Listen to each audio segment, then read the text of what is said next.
Hey guys, welcome back to my channel. I hope you guys are doing well. So today I'm back with another video to tell you about what happened after you receive a golden call from Emirates. So let's say you attend the assessment day and everything went well, you are told to go home. So the next step is gonna be the golden call. That will happen if you are selected. If you are successful with the assessment day, you will receive golden call from Dubai. Like if you are living outside of Dubai, you're gonna receive a call from Dubai number. To make things clear, if you are not selected, they are not gonna call you and tell you that you're not being selected. You will receive a rejection email. And I remember when I received my golden call, I was still working in my previous job, and I had a very long day at work and I was heading home. I see my phone is ringing, so I'm like, okay, and I picked it up and it's like, yeah, we're calling you from Emirates and you're being selected. I was like, oh my god, I can't believe this is happening. And I remember how happy I was at the moment, and I was like, oh my god. After receiving the golden call, they actually advised me to resign from my previous job, and I did within like a month. I give like a notice period, and they waited for me like for a month, and immediately after that I received the email for the accommodation, the location for my accommodation, and the day of joining and everything. So the next thing was like I moved to the new accommodation that's provided by Emirates. Prior to joining, I had to fill up a form that's like a self-declaration medical form. I had to also do dental examination, and that's covered by me. And once I joined, the Emirates group conducted additional medical examination that's for the visa requirements, also to comply with the GCAA requirements. That's how you get your flying license as well. So after I joined the accommodation, I made a video to show you guys how it looked like. The accommodation has 3 rooms, but it's gonna be a big space, and you have a living room and shared kitchen, but you will have your own bathroom and everything like attached to your room. But this will be depends on the location and the apartment as well. So yeah, that's how it look. If you want to check it out, I already made a video about it. You can check that video and you can have an idea of how it look like. Let's say if a family of you want to come to you and visit you, as long as you add them in your dependent list, anyone from that list can come and visit you for 1 month straight. And in this case, if you want to live out of the accommodation by yourself, like you want to get yourself another place and you want to live outside of the accommodation, you can, but you have to be married to be able to live outside of the accommodation. After you got your accommodation and you did your medical examination, that the training will begin. The training is going to take 8 weeks, and the first 3 days are called the induction days. This is like, as a new joiner, you will be welcomed to your new home, Dubai, and you will get all the help that you need to settle in. For example, a new mobile number like SIM card, and you need to create your new bank account where you will receive your salary. You will also get the red polo t-shirt, and you will have all the guides and the rules that you have to follow. For example, what kind of nail polish you have to wear, what kind of shoes you have to wear. You will be given all the instruction, the schedule for the training, and you will have the transport as well provided to you by the company. There will be a bus to take you from your accommodation to the training college, and there will be also another bus to take you from the accommodation to the headquarters. I mean, once you start flying as well. So you don't have to pay for taxi, and you don't have to drive, but you always have to be on time. Even if you are 1 minute late, the bus is not gonna stop for you. After these 3 days of induction, the next one is going to be the ACP training, and this is where the cabin crew or the future cabin crew will be trained to correctly operate all the aircraft system and emergency equipment. So this will take 13 days, and this is one of the longest training, because safety is Emirates' top priority. In this training, you will get all the knowledge and the skills that you need to ensure the aircraft and all the customers remain safe at all the time. And this this training include aircraft equipment, in-flight emergencies and evacuation procedures, and firefighting as well. After 13 days of ACP training, the next one is gonna be GMT. This is general medical training. You will be trained with the best practices that helps you manage any kind of medical incidents on board. For example, CPR, you have to attend bleeding or emergency childbirth, and any kind of situation, you know how to deal with it and you are equipped to deal with it. For example, if someone is about to give birth, you know what to do, and it will take 5 days for Emirates to prepare you and train you for this situation. The other one is security, and it's only 2-day training. As Emirates does not compromise on security, here you'll be trained to gain the skills and the techniques to help you manage unlawful interference on board, including unruly behavior, hijacking, sabotage, and personal security, as well as implement security measures on board. And the next one is going to be hospitality, and it's a 2-day training. This is where you will be trained to create a signature moment with customers on board, with excellence, with attentiveness and enthusiasm as well. This is where you will learn to create that moment that makes the customers actually come back to Emirates after flying, by showing great hospitality. For example, if you have certain passengers on board, you decided to make something special for them, or that could be something little but that meant a lot for them. After finishing the hospitality training, you're gonna have a uniform day, which is a uniform learning experience. This is like a 1-day training. Basically on this day you're gonna get your uniform ready for the next training, because the next training is gonna be the service training. So on this day you're gonna get your uniforms, your shoes, and you will also learn how to apply your makeup, what kind of nail polish you have to use, how do you style your hair, you know, how to walk, how to smile. Until this day you was wearing the red polo t-shirt with the black trouser and with the flat shoes, but after this day you're gonna wear your full uniform with the red hat and with the high heel, and you also gonna have your suitcase everywhere you go. Like, you're gonna have your cabin bag all the time.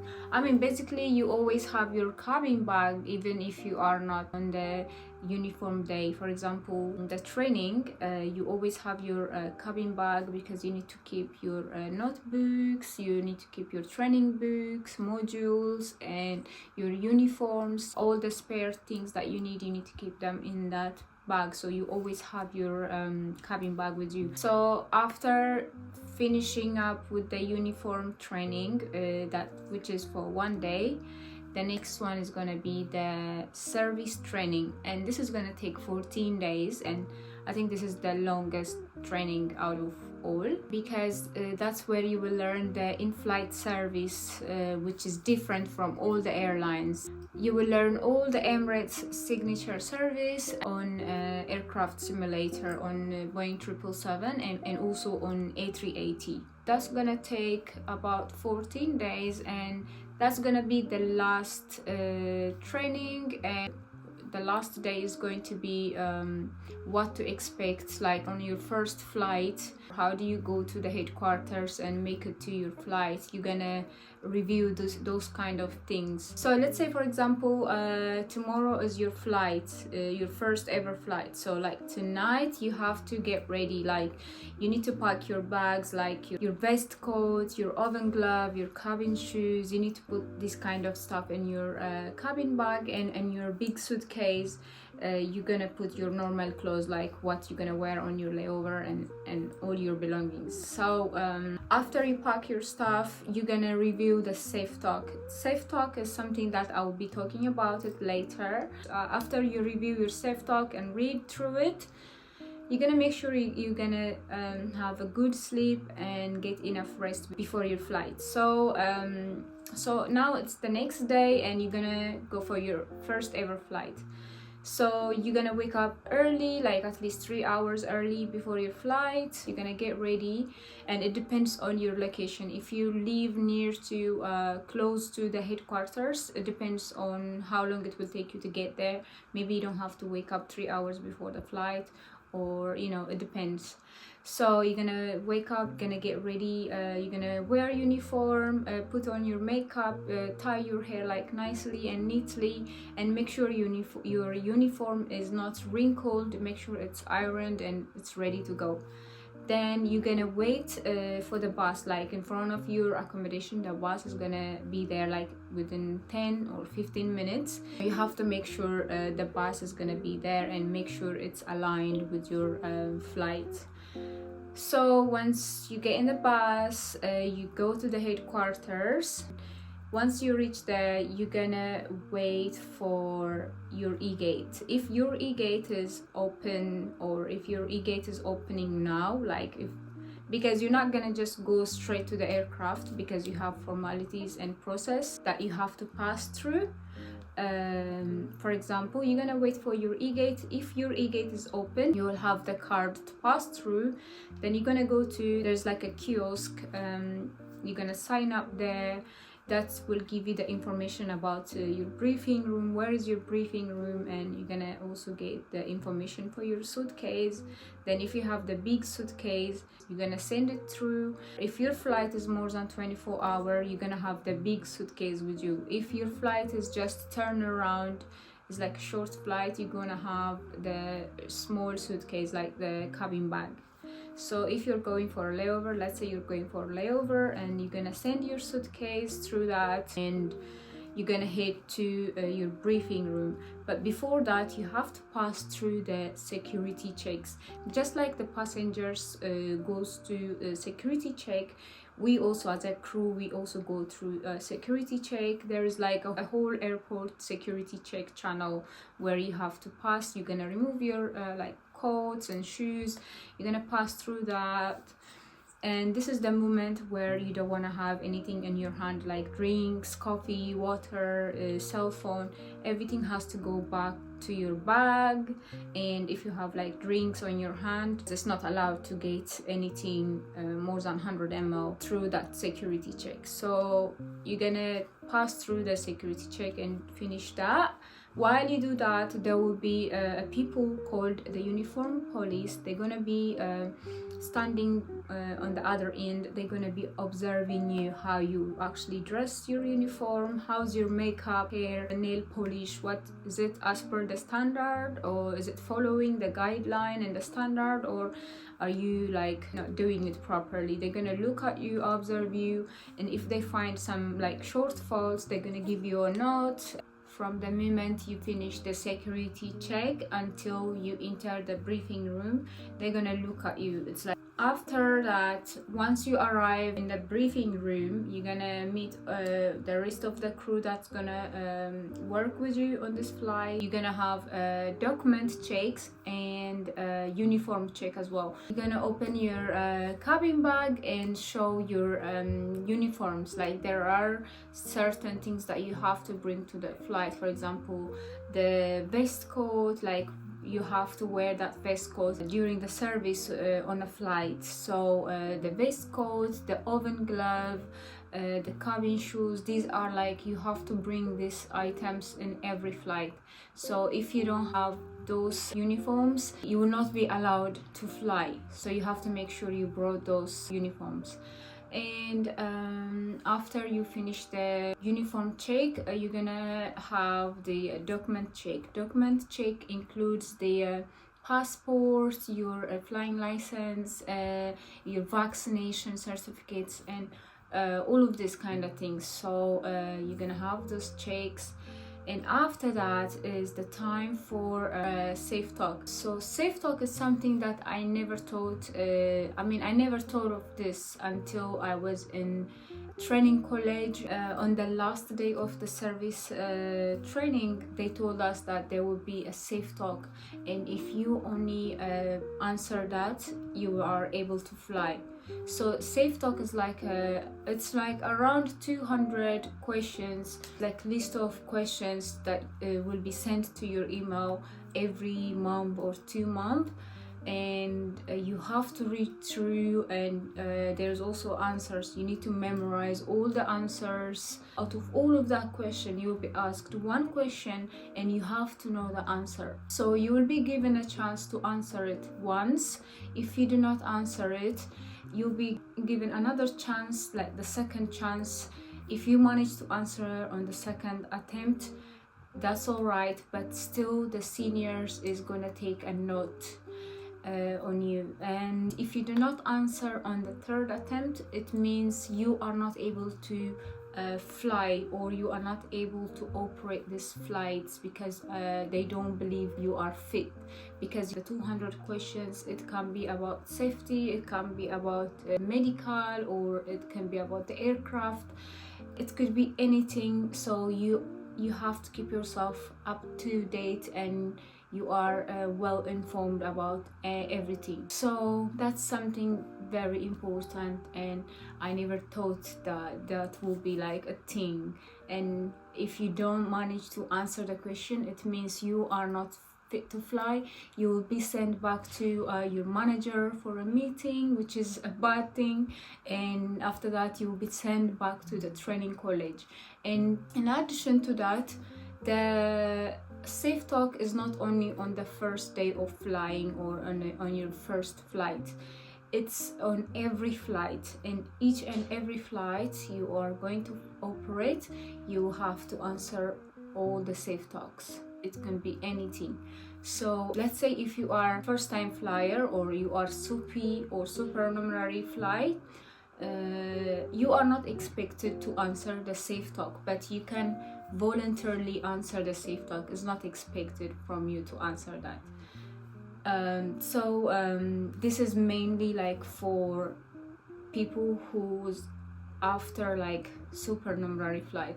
Supernumerary flight is the first two flight that you will have is called SUPI flight or supernumerary flight.